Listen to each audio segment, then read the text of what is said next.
Hello everyone. It's been a little while since I've been on here. I've just been nothing short of busy with life. I'm sure everyone is feeling that way these days. But I'm here to share my monthly update for my July month. Just getting it prepped, and then I'll also move into kind of how I'm doing weeklies right now. I will say and preface this with that I am waiting for my new planner for the rest of 2025 as well as my 2026 planners. So after a long time humming and hawing and researching, I finally settled on the planners that I will use for the rest of 2025 and for 2026. I don't know for any of you that may be planners how hard it is to find a planner that suits your needs, because I think as planners everyone's needs are slightly different. Some want it to be very minimalistic, some want it to be more artsy, some want it to be in between, etc. So for me, I find that my style sort of fits between. I really like the minimalistic aesthetic. That was really hard to say.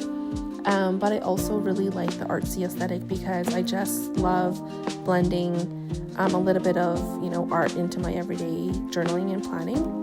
And I really just feel like, to simplify, I just want everything in one, which is, I find, quite difficult to find. In the past, as you see here, I've been basically just taking an Artist Loft premium dotted journal from Michaels. So I think it's $13.99. I may or may not have mentioned this before. Likely not, because I actually don't know how many videos I've done on planning, but this video is 120 GSM paper. It's bright white, which is a need for me. I just like the bright white aesthetic. And the pages hold well for light watercoloring, a little bit of acrylics if I needed to, especially with like Posca paint markers, and just holding up for photos and whatever else I decide to add into it. I will say that this is not a junk journal. I don't tend to save a bunch of things and add into the journal. It's sort of like a diary mixed with a scrapbook, mixed with a to-do list, if you will. So basically I plan out, I was sort of just using it as a journal really, and then I decided earlier this month, probably near beginning of Q2, I kind of dived a little more into the world of planning. I really like the aesthetic of kind of having my to-do list, as well as, kind of curating what my month looks like, and then sort of using it also as a way to capture my thoughts. Not so much like a rundown as like, Dear Diary, here's what happened in my day sort of thing, but more so as a use for growth and healing. So maybe some things on my mind, and if there's nothing on my mind, then I'll use a prompt to kind of help generate some thoughts. It's really there to process and kind of help me grow as a person. And that's sort of what I use the daily pages for. So that being said, long story short, after, looking into all the requirements and all the needs that I had, I did settle on the Rosey Life Planner for the rest of 2025. And then for my 2026, I settled on the Hemlock Oak Daily Duo. And the reason for this was I needed something for the rest of 2025. And the Rosey Life Planner, even though the GSM I believe is lower, I believe it's 75 or 80 GSM, I wanted to try this planner out because it sort of had a similar foundation as what I've been manually building into my planner itself. And so I wanted to try it out, and also to see the quality of the paper. Like, could I actually live with a lower quality GSM in terms of number? I know that the quality of the paper for the GSM is slightly different. I know that it holds inks better, especially if you're looking at like a Tomo River paper, which I've never used. I've just heard about, but I don't really like ghosting. I don't like bleed through a ton, which is why the higher GSM papers have always been a draw for me. The other thing is then for the Hemlock Oak 2026 Daily Duo, I decided I had to forego, I'm not had to, but I'm going to forego the weekly layout. So typically in my journal right now, I do a monthly calendar, followed by the weeks, or like a weekly layout of the week itself, and then I follow it with the days prefacing or following that week. So it'll look like the month of July, then it might be the first week of July, so I'll do the weekly layout for that, and then it'll be that each day has a page or two, or however many pages I need for that day, for kind of like the daily layout itself. Whereas I know many other planners and journals sort of just have one page per day. So when I move into the Hemlock Oak ones, I will sort of be limited to one page a day. But I will see kind of how that goes and roll with it. And I think the same with the Rosey Life Planner as well. I think it'll be 1 page a day, but I'm also looking at my journal, and for the most part, I'm not really writing more than 1 page a day anyway. So the times I do are fairly few and far between, and I feel like I could probably just add some pages into my journal if that became a need. But again, nothing is perfect, so I had to sort of flex and figure out like what planner out there kind of gives me the best mix, and so these are the ones that I settled on. So here I'm trying to make my layout, and you can see I kind of foot back and forth to previous pages just to kind of make sure that I'm not messing up, because I am a perfectionist by nature, and so I don't want to mess up and have to white out all over the place. So I don't have my template, I guess, if you will, memorized in my head. I do know it's, seven squares across, but I do like to kind of reference back and forth to make sure that I have my months fairly consistent from one to the next. As I'm recording this too, I just wanted to add that you may hear the voices of my sons in here, because I am trying to record this between my younger son is outside playing soccer and talking to some random neighborhood kid that he can't see through the fencing and stuff about soccer, and my older one is downstairs probably flying his planes or playing his plane game, etc., or maybe editing his videos as well. He does some car edit videos and stuff, and he's on YouTube as well, so he's been doing that a little bit. But going back to the planner, so with the Rosey Life Planner, the only difference I'll have, I think, is that I will have only 1 page for a day, and I believe the Rosey Life Planner is all the months are grouped together, then all the weeks are grouped together, and then the daily pages. So that will be slightly different for me, because I tend to like to have my daily pages grouped with my weeklies, and then it continues that way until the next month starts. So again, it's me trying it out to see if I can live with that and live with the 75 GSM paper, and if I can, that might change things for 2027. I'm also not the type to switch from journal to journal midway through. I do admire, and my jaw sort of drops sometimes when I see that, planners out there have multiple planners, not just for, between health and wellness, and just a daily functional planner, to a journal, to, maybe what their diet needs, that sort of thing. Or sometimes I see people on YouTube as well, they have multiple journals that they've just kind of changed throughout the year, which is nothing wrong with that at any way or in any way. But for myself, it just comes down to a cost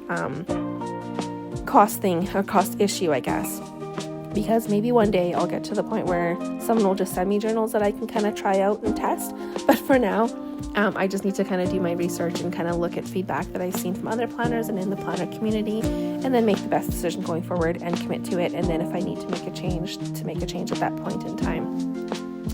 The Hemlock and Grove ones, like I mentioned, is 120 GSM, so it's the same quality of paper as what I'm currently using.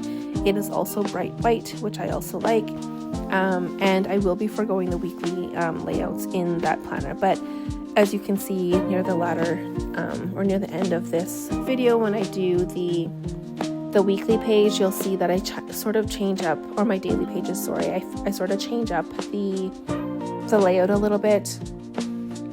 So as I anxiously sit here and wait for the Rosey Life Planner to arrive, I toiled over in my mind whether I'd create this in my current planner, because I knew that I'd have to sort of redo it again in my new journal, but I decided to go ahead anyways and still, make use of it, because I didn't actually know when it was coming. But when I filmed the video here before I did the voiceover for it, I think the next day I received a notification in my email stating that my Rosey Life Planner had shipped. So that was pretty exciting. So it should come, I would hope, by next week sometime. So when that happens, I may do another Plan With Me journal session just to show you what the pages look like and kind of maybe my overview. I'm not too sure. I'm not really trying to do my channel like this to walk through product overviews and stuff, but I might. I don't know. I really have no clue on what this channel really is about. It's really just about me sharing my creativity and putting it out there in the world. And if like-minded people come and see and watch and find me and subscribe, great. If not, no big deal. Maybe this will just be a legacy for my kiddos as well. Anyways, you can see here my monthly layout. I have my month set up. Typically, this I would say would be very similar in terms of sizing to the Hobonichi Cousin. From what I researched, I don't really know too much about Hobonichi Cousin or Techo. I used to actually call it Techo, but then I heard other planner videos or planners they call it Techo, so I was like, oh, good to know. So I typically have sort of what I'm currently reading in the top corner, and then I do sort of a brain dump. I did actually, in my previous month, I actually had a habit tracker followed by sort of like a top three to five must-do focus areas or focus tasks for that month. I find more than 5 typically is too much and definitely isn't achievable, usually depending on kind of what I've got going on for that month. But this month I changed up to just currently reading, and then I have a brain dump so for that month. So basically anything that I feel I can think of, or a task or whatnot, I kind of dump it all into the side. And then when I do my dailies, I have a to-do list that I usually run with, which I'll show you near the end here. So for this one, because I knew that a new planner was coming, I didn't want to use up all of my stickers and make it too fancy. Although this still ended up pretty fancy, and I actually kind of like the Tombow or the mild liner, just kind of highlighting different things and stuff. So I'm still, I would say, still kind of struggling. I love the stickers. I don't know, it's like motivation I find for actually being consistent with journaling and in my planner. So I really do like stickers. However, I do find it's also kind of time consuming to put all the stickers and make it all look pretty and fancy. But that sort of taps into my scrapbooking style as well. So I started off knowing nothing about scrapbooking, and this is a little bit of a side tango here, but I started off knowing nothing about scrapbooking back in 2006, I would say. And then my manager / she's one of my like really good friends now, she was really into scrapbooking and introduced me into it, and lo and behold, I had to just like dive deep into scrapbooking. And so I got all the things, and I started heavy into the scrapbooking world, made scrapbooks and stuff, and then eventually moved into I swore off card making and stuff, and then I moved into Project Life because scrapbooking became kind of time consuming, life changes and whatnot, right? So I moved into Project Life, which is basically sort of like a more minimalistic way of scrapbooking, where you basically just take, kind of preconceived or pre-designed cards, and you put them into like these little pockets, kind of like, I don't know what they're called, folder pockets or pockets, and you can still decorate the page or decorate the little pockets as you need to, but it's a lot quicker versus me sitting there thinking about a 10 by 10 or 12 by 12 layout and then trying to make it all sorts of pretty. Anyways, that was an era, really loved it, but over time, life changes and stuff, you don't have as much time. Anyways, I took a lot of that from, things that I liked when I was scrapbooking, and then eventually did get into card making, etc. And I wanted to kind of pull those elements into my planner journal because I just wanted, again, like I mentioned earlier, just a one-stop shop sort of thing. So I realize now that, it can't likely be a one-stop shop for everything, but I can incorporate a lot of elements that I like into my planner because it just makes me happy too. Anyways, that's a huge side tangent. So I do struggle with having stickers and making it all fancy or making it all look pretty. But I do, again, it just makes my heart sing and makes me feel so happy just to be able to decorate it and make it all cute and whatnot, and tie my life together onto the pages and see it at a glance. So I do, like I said, like these, using the markers to kind of mark out, but I also do like having the sticker labels to sort of just kind of categorize and make it slightly different, look different than what it normally would otherwise. And I don't know why. I'm like this 44-year-old woman who loves these little emoji stickers. Not that there's any shame or anything in it, but I think it's sort of funny because it's so like kiddish, I guess, if you will, on one hand of it, but it's also so endearing. Like I just feel like these emoji stickers from the Coffee Monsters Co. just have so many expressions, and they just kind of express your day or your mood or whatnot so well, and so I just really love it, and I really love their tiny icons as well. So not to just glaze, as my kids will say, on one company, but I do love using stickers. I feel like it just adds another element to your planner. But I also love my favorite markers, I guess, if you will, if you can call them markers, or my mild liners.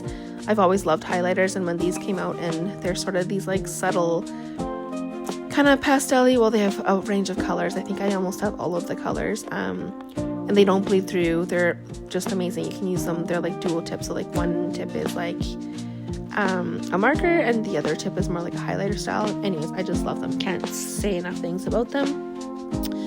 I will have a, you know, kind of what's in my like planner arsenal, if you will, and I'll top that video up in a few days here. But anywho, going back to this, so yeah, so that's my monthly layout. Still trying to make it this page. I didn't want to over decorate it because I knew I had my Rosey Life Planner coming and I would be decorating it that way as well. So this one I still want to decorate it and use some of the things that I had, because why keep things around just to have them around?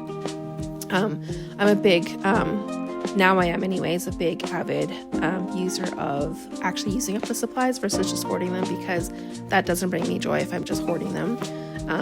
If I do hoard them, it's because I think they're so cute and I want to keep them forever, but really, like, it's not coming with me, so may as well use them. Here's the little dance emoji I'm doing because we're going to the weekend concert. I'm taking my kiddos to their first ever concert. They've been to other concerts, like kiddie type concerts, but this is their first big concert. So we're going to see the weekend in a couple weeks here, and I could not be more excited to go with them and make these memories. But this is the month of July, so it's looking a little light in terms of activities, but I know it will quickly fill up. These are just sort of like the core things that I already have on the docket for us.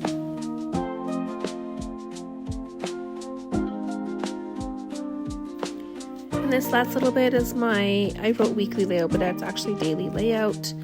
And this is actually just the way I'm doing my daily layout right now before I get the Rosey planner. So I decided not to do the weekly because I knew I would have to transition my brain away from the weekly layout, because my new Hemlock and Oak ones that will be coming for 2026 will not have the weekly layout. I did not want another book for the weekly layout because I know Hemlock and Oak also have the weekly planner as well, but I didn't want two separate books just to capture sort of basically the same thing again and again. So here, my template for this month until I get the Rosey Life Planner is basically just to have the schedule down the side of the page and then a prompt or my, you know, day-to-day page.